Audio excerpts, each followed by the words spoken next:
ఈ అంశానికి సంబంధించి అధికారులు ఎవ్వరు కూడా అఫీషియల్గా ప్రకటించట్లేదు సార్. దీనికి సంబంధించి ఏంటంటే ప్రధానంగా ఇక్కడ నుంచి ఏం జరుగుతుంది, ఏం కూల్చివేస్తాము, ఎన్ని గుర్తించాము, ఎంత ఇది బఫర్ జోన్ ఉంది, ఎంత ఎఫ్టీఎల్ ఉంది అన్నటువంటి అంశాలపైన కూడా ఎలాంటి వివరాలు ఉండట్లేదు. మనం చూస్తున్నాం ఉదయం నుంచి కూల్చివేత పనులు జరుగుతున్నాయి, కూల్చివేశారు, మొత్తం ఒకానొక దశలో మొత్తం నిలుపుదల చేశారు. మళ్ళీ వచ్చి ఇక్కడ నుంచి వెళ్ళేటువంటి పాత్వే ఏదైతే ఉందో ఆ పాత్వేను పూర్తిగా తొలగిస్తున్నారు.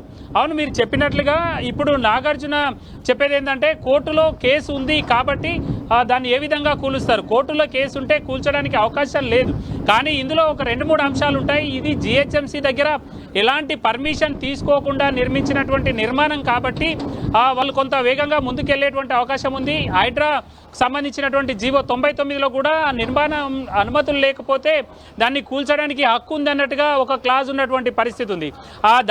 దాని అంశంగా ముందుకెళ్ళొచ్చు. కానీ ఇప్పటికే దీనికి 2015 నుంచి మీరు చెప్పినట్లుగానే గత ప్రభుత్వం ప్రారంభ దశలోనే గోకుల్ ప్లాట్స్లో ఉండేటువంటి అనేక అక్రమ నిర్మాణాలను కూల్చివేసింది. ఆ సందర్భంగా కూడా మేము అప్పట్లో కూడా రిపోర్ట్ చేశాం. ప్రతి రోజు వచ్చి ఇక్కడ దీన్ని కూల్చడానికి అధికారులు వచ్చేవాళ్ళు, దాన్ని స్టడీ చేసేవాళ్ళు, డీమార్క్ చేశారు, మొత్తం స్టడీ చేసి డీమార్క్ చేశారు, అయినా కూడా కూల్చకుండా వెళ్ళిపోయారు. అప్పుడు ఆగిపోయినటువంటి నిర్మాణాన్ని పైన ఇప్పుడు కోమటిరెడ్డి మంత్రి ఇచ్చినటువంటి ఫిర్యాదు ఆధారంగా వీళ్ళు జస్ట్ 48 అవర్స్లోనే రంగంలోకి దిగారని చెప్పుకోవచ్చు.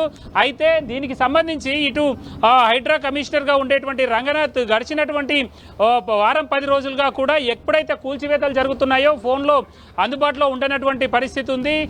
గత ఆదివారం కూడా చాలా నిర్మాణాలు ఇటు గండిపేట ప్రాంతంలో జరిగిన నిర్మాణాలు కూల్చివేసిన సందర్భంలోనూ టచ్లోకి రానటువంటి పరిస్థితి. అఫీషియల్గా నోటు కూడా విడుదల చేస్తామని చెప్పినా కూడా ఆ నోటును కూడా విడుదల చేయలేనటువంటి పరిస్థితి.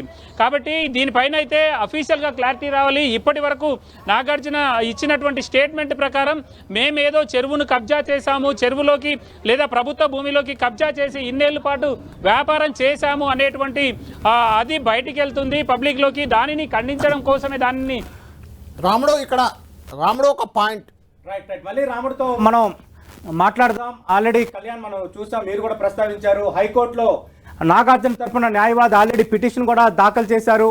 ఎలాంటి నోటీసులు ఇవ్వకుండానే ఎన్ కన్వెన్షన్ ని కూల్చేశారు.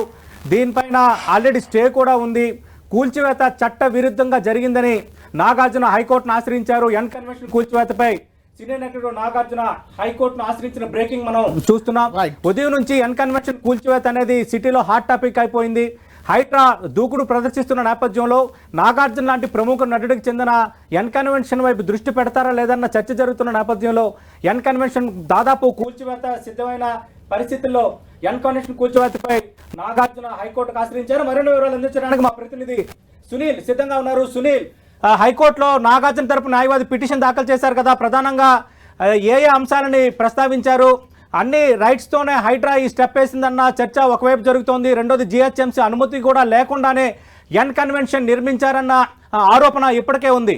ఈ నేపథ్యంలో న్యాయపరంగా ఏం జరగచ్చు, అసలు పిటిషన్లో ఏమేమి అంశాలను ప్రస్తావించారు? సునీల్.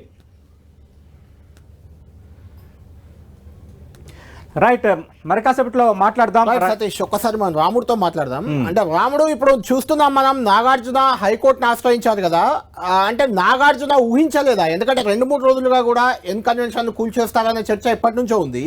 ఒకవేళ ముందే ఊహిస్తే ఆయన ముందే కోర్టును ఆశ్రయించి మళ్ళీ స్టే తెచ్చేవాళ్ళు. అంటే ఆయన ఊహించలేదనుకోవాలా, వీళ్ళు వేగంగా స్పందించారనుకోవాలా, లేకుంటే ఆదివారం జనరల్గా శని ఆదివారాలు సెలవు ఉంటాయి, కోర్టులు పెద్దగా హియరింగ్స్ చేయవు కాబట్టి దాన్ని పెట్టుకొని శనివారం ఫిక్స్ చేసుకుందా హైడ్రా ముహూర్తం? ఎలా చూడాలి ఈ వ్యవహారం మొత్తం, మీకు ఎలా అనిపిస్తుంది? ఎస్, మీరు చెప్పినట్లుగా ఈ 2-3 అంశాలు కూడా పరిగణలోకి తీసుకొని ఉండవచ్చు. ఎందుకు అని అంటే ప్రధానంగా ఎవరికి కూడా ఈ అంశాలు లీక్ కావడం లేదు. ఇక్కడికి వచ్చేంత వరకు సిబ్బందికి కూడా ఇక్కడ జరుగుతుంది అనేటువంటి అంశం తెలీదు. ఉదయమే ఈ అంశం తెలుసు, ఇక్కడ కూల్చివేతలు ఉంటాయి, ఐటీ ఏరియాలో కూల్చివేతలు ఉంటాయని మాత్రమే ఇక్కడికి వచ్చినటువంటి సిబ్బందికి తెలిసినటువంటి పరిస్థితి ఉంది. కానీ ఏం కూలుస్తారనేది మాత్రం వాళ్ళకు కూడా తెలియదు. ఈ లొకేషన్కు వచ్చినంత వరకు వాళ్ళకు కూడా తెలియనటువంటి పద్ధతిలో వాళ్ళు గోప్యత మెయింటైన్ చేస్తున్నారు. అధికారులు ఈ విధంగా చేయడానికి మనం చూడొచ్చు. ఒకటి ఏంటంటే నిజంగా కోర్టులో కేసు ఉండడం కారణంగా, కోర్టు స్టే ఉండడం కారణంగా దానికి సంబంధించినటువంటి ఎన్ని కన్వెన్షన్ సంబంధించినటువంటి యజమాన్యం కానీ నాగార్జున కానీ ధీమాగా ఉండే అవకాశం ఎక్కువగా ఉంది. మరొక వైపు ఇటు అధికారులకు సంబంధించి దీనిపైన ఎట్లాంటి నోటీసులు కూడా ఇవ్వకుండా ముందుకెళ్తున్నారు. మీరు చెప్పినట్లుగా పెద్ద పెద్ద నిర్మాణాలన్నిటినీ కూడా కేవలం శనివారం ఆదివారం మాత్రమే కూలుస్తున్నటువంటి పరిస్థితి ఉంది. కోర్టుకు వెళ్ళడానికి అవకాశం లేని పద్ధతిలోనే కోర్టుకు వెళ్లకుండా మళ్ళీ నెక్స్ట్ డే స్టే రాకుండా ఉండే విధంగా ప్లాన్ చేశారా అంటే అవును అనేటువంటి పరిస్థితులు లాస్ట్ సండే రోజు గండిపేట ఆ ప్రాంతంలో కూల్చినప్పుడు అదే విధమైనటువంటి పరిస్థితి కనిపించింది. ఈ రోజు కూడా ఇదే విధమైనటువంటి పరిస్థితి కనబడింది. మొత్తంగా చూసినప్పుడు అధికారులు ఈ అంశాలను చాలా గోప్యంగా ఉంచుతూ ముందుకెళ్తున్నటువంటి పరిస్థితి. నిర్మాణము తప్పనిసరిగా కూల్చడానికి తమకు అధికారం ఉందన్నప్పుడు